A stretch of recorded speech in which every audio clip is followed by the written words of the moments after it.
Здравейте, аз се казвам Мони.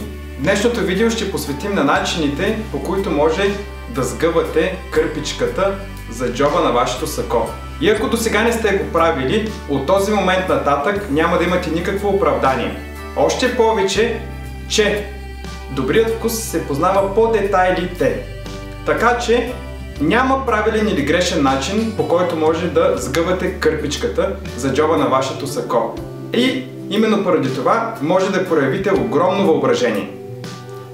Първият начин, по който искам да ви покажа, е изключително семпъл и той е подходящ за едноцветни костюми и за снежно-бели едноцветни кърпички. Поставяте кърпичката на някаква твърда повърхност, сгъвате я веднъж наполовина, след това повтаряте същото движение още веднъж. След което идва момента, в който трябва да направите още един подгъв и кърпичката да достигне този размер, който имате на джобът на вашето сако. Оставаме да направим един финален малък подгъв и да поставяме кърпичката в джоба на сакото ви, като внимавайте тя да е симетрично разположена и да не се подава повече от 2 см. При този вариант поставяте кърпичката отново на твърда повърхност и я сгъвате по аналогичен на първия вариант. Сгъвате веднъж наполовина, след това още веднъж. И последният подгъв правите така, че тя да отговаря като ширина на ширината на джоба ви. След като сме достигнали, като в предишният вариант, финалният подгъв, правим още един последен допълнителен. Този път обаче внимаваме да сложим кърпичката в джоба така, че да се виждат цветните и краища. Отново ви препоръчвам тя да не се показва повече от няколко сантиметра. Първите два начина, по които ви показах как да сгъвате кърпичката за вашето сако, бяха много стандартни, но аз предпочитам няколко по-артистични варианта и тях използвам най-често. Как да подходим в следващите два варианта?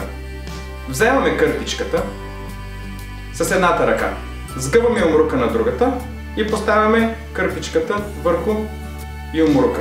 Внимателно. След това захващаме централната й част и все едно правиме фокус и я издърпваме.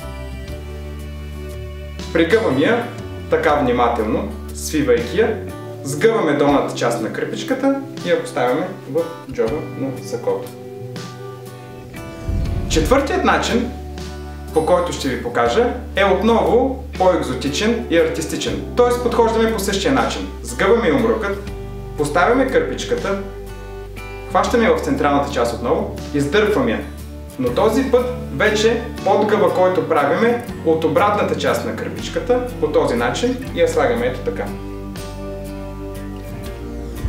Ползването на кърпичка може умело да замести носенето на вратовръзка, защото тук отново показвате някаква идентичност, това е детайл, на който се обръща внимание.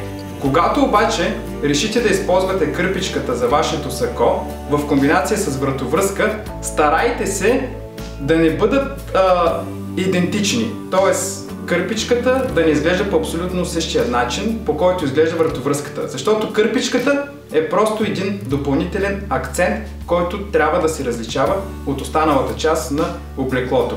Надявам се и днешното видео да ви е било полезно, т.е. да имате един нов начин, по който да изглеждате по-елегантни и да спечелите още повече женски сърца.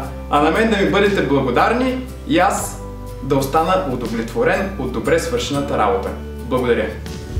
Ако все още не сте го направили, може да се абонирате за нашия канал в YouTube. Ако пък седмичните видеа със съвети не са ви достатъчни, следвайте профилите ни в Instagram и Facebook за ежедневна инспирация. До скоро!